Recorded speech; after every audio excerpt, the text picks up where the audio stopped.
பொழுது ஒன்றை பார்த்தங்க. ஒரு பேப்பர், ஒரு ஆட்.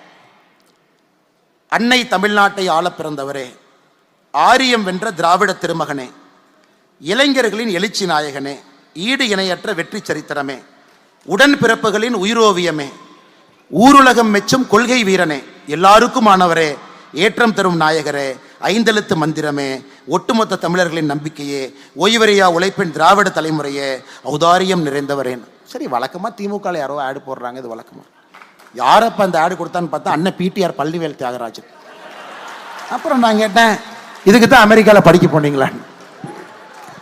இன்னைக்கு என்ன ஆயிருக்குனாங்க, சில அரசியல் அறிவாளிகளை கூட அடிமைவாதிகளாக மாற்றக்கூடிய அரசியல் இருக்கும்போது நல்லா நான் வச்சுக்கணும். அறிவாளிகள் கூட அடிமையாக இருந்தால் மட்டும்தான் இங்கே அரசியல் செய்ய முடியும் என்கின்ற நிலைமை இன்னைக்கு தமிழ்நாட்டில் வந்துருச்சு. அண்ணன் பிடிஆர் அவர்கள் நான் குறைய சொல்லிங்க, மெத்த படித்தவர்.